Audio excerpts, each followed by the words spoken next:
علی رسول اللہ۔ اپنی زندگی میں ایسا کیا کریں کہ وصال کے بعد بھی ہمیں اس کا اجر پہنچتا رہے۔ جب ہم یہ سوال اپنے آقا و مولا صلی اللہ تعالی علیہ وسلم کی بارگاہ اقدس میں پہنچاتے ہیں تو نبی رحمت شفیع امت تاجدار ختم نبوت و تاجدار ختم معصومیت صلی اللہ تعالی علیہ وسلم کا ارشاد گرامی البدایہ والنہایہ مشکات المصابیح شرح الصدور جامع الصغیر مسند امام احمد بن حنبل اور دیگر کئی کتب میں ملتا ہے۔ میرے آقا صلی اللہ تعالی علیہ وسلم ارشاد فرماتے ہیں اذا مات الانسان انقطع عنہ عملہ، فرمایا جب انسان وصال کر جاتا ہے، جب اس کا انتقال ہو جاتا ہے تو اس کے اعمال کا سلسلہ منقطع ہو جاتا ہے، اس کے اعمال کا سلسلہ کٹ جاتا ہے۔ الا من ثلاثہ، مگر تین اعمال ایسے ہیں کہ جن کا ثواب مرنے کے بعد بھی پہنچتا رہتا ہے اور وہ کام بھی ہوتے رہتے ہیں۔ پہلا فرمایا صدقۃ جاریہ، وہ کام جو صدقہ جاریہ ہو۔ انسان دنیا سے چلا گیا، کوئی ایسا کام کر گیا کہ وہ اس کے انتقال کے بعد بھی جاری و ساری ہے، تو جب تک وہ کام جاری و ساری رہے گا اللہ تبارک و تعالی اس کام کا آغاز کرنے والے کو اجر عطا فرماتا رہے گا۔ مثال کے طور پہ کسی نے مسجد پاک میں چٹائی بچھا دی، کسی نے مسجد پاک میں قالین بچھا دیا، کسی نے مسجد پاک میں پنکھا لگوا دیا، کسی نے ایک قرآن مجید برہان رشید کو ہدیتاً خریدا اور مدرسے میں پڑھنے والے کسی طالب علم کے سپرد کر دیا، اس کو ہدیہ کر دیا۔ اب جب تک یہ قالین رہے گا، جب تک مسجد میں چٹائی رہے گی اور ان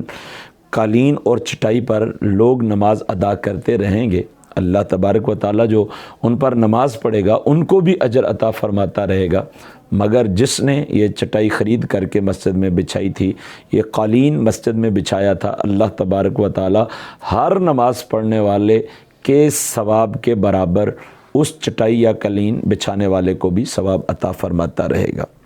جس نے پنکھا لگوایا تھا، جب جب کوئی حضور صلی اللہ تعالی علیہ وسلم کو غلام اور امتی اس پنکھے سے فائدہ حاصل کرے گا، جب جب وہ پنکھا چلایا جائے گا، اس کا انتقال ہو گیا مگر جب تک وہ پنکھا چلتا رہے گا اللہ تبارک و تعالی اس پنکھا لگانے والے کو ثواب عطا کرتا رہے گا، اگرچہ کہ اس کا انتقال ہو چکا ہو۔ کسی نے بچے کو قرآن مجید برہان رشید ہدیتاً خرید کر کے پیش کیا تھا، اب وہ بچہ قرآن پاک پڑھ رہا ہے مگر یہ قرآن پاک دینے والے کا انتقال ہو چکا، تو یہ اس کے لیے صدقہ جاریہ بن گیا۔ جب تک اس قرآن مجید برہان رشید مصحف مبارکہ کو پڑھا جائے گا اللہ تبارک و تعالی اس کا ثواب اس قرآن پاک کو خرید کر بچے کو دینے والے کو بھی عطا فرماتا رہے گا۔ تو فرمایا پہلا کام صدقۃ جاریہ، وہ کام جو صدقہ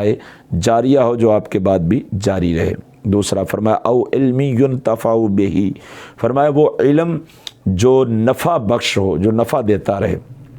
اب اس علم سے اولین مراد تو علم دین ہے کہ کسی نے کسی کو علم سکھا دیا۔ میں آج جب آپ سے بات کر رہا ہوں تو یہ حدیث مبارکہ میں نے 99 میں اپنے شیخ کامل مرشد کامل پیر طریقت رہبر شریعت پیر ابو محمد عبد الرشید قادری رضوی رحمہ اللہ تعالی آپ سے آستانہ عالیہ سمندری شریف میں سماعت کی تھی، سنی تھی اور آپ سے یہ حدیث مبارکہ پڑھنے کا شرف حاصل ہوا تھا۔ آج آپ کے وصال کو 19 سال ہو گئے اور 19 سال کے بعد یہ حدیث مبارکہ میں آپ سے بیان کر رہا ہوں، چونکہ یہ علم ینتفع بہ ہے کہ یہ وہ علم ہے کہ جو نفع دے رہا ہے۔ آج میں بیان کر رہا ہوں، کل میں نے بیان کی، کل میں بیان کروں گا، میں جب جب اس حدیث مبارکہ کو بیان کروں گا تو یہ علم میں نے اپنے شیخ کامل رحمہ اللہ تعالی سے سیکھا۔ میں جب تک یہ حدیث مبارکہ بیان کرتا رہوں گا، اس پہ عمل کرتا رہوں گا اور لوگ میری اس بیان کردہ حدیث مبارکہ کو سن کر عمل کرتے رہیں گے تو اللہ تبارک و تعالی ان سب کا ثواب میرے مرشد کامل رحمہ اللہ تعالی کو عطا فرماتا رہے گا۔ اور تیسرے نمبر پہ فرمایا او ولد صالح یدعو لہ، وہ نیک صالح اولاد کہ جو اس کے لیے دعا کے لیے ہاتھ اٹھاتی رہے۔ وہ نیک اولاد جو والدین کے لیے دعا کرتی رہی ہے۔ اب یہاں پہ ایک لمحے کے لیے میں آپ کی توجہ چاہوں گا کہ یہاں پہ دو حصے ہیں صالحین۔ ایک تو یہ ہے کہ نیک اولاد، والدین صالحین، نیک اولاد، اور دوسرا یہ ہے کہ یدعو لہو، کہ وہ دعا کرنے والی جو اس کے لیے دعا کرتی رہے۔ اب جو نیک اولاد ہے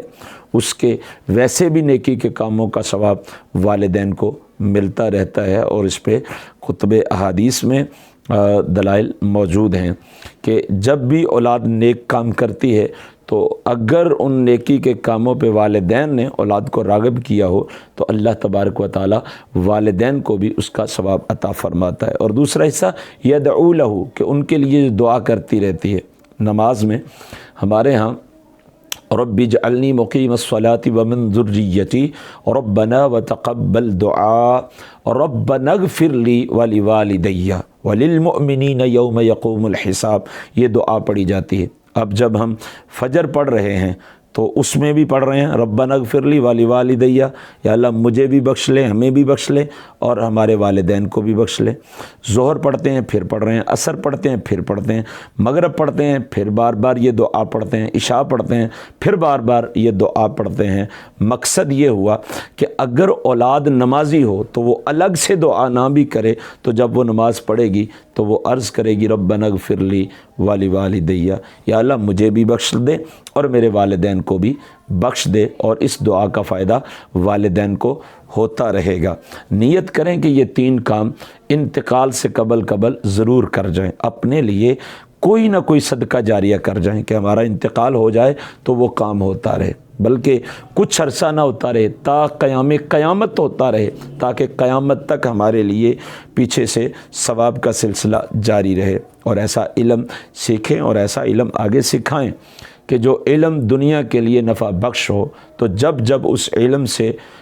کوئی نفع حاصل کرتا رہے گا اللہ تعالیٰ آپ کو اس کا اجر اور ثواب عطا فرماتا رہے گا۔ اولاد کی تربیت کریں، اولاد نیک ہو، نمازی ہو، رمضان کے روزے رکھنے والی ہو، اگر وہ صاحب نصاب ہو جائے تو زکوٰۃ ادا کرنے والی ہو، فصل کی کاشت کرتی ہو تو اس کا عشر ادا کرتے ہو، صاحب استطاعت ہو تو وہ حج کرنے والی ہو، یعنی اللہ اور اس کے رسول کی اطاعت کرنے والی ہو اور رسول کریم صلی اللہ تعالی علیہ وسلم کی اتباع کرنے والی ہو، تو یہ اولاد بھی آپ کے لیے صدقہ جاریہ کی طرح ہوگی، اور نیک اعمال یہ اولاد کرتی رہے گی، اور اللہ تعالیٰ آپ کو اس کا ثواب عطا فرماتا رہے گا۔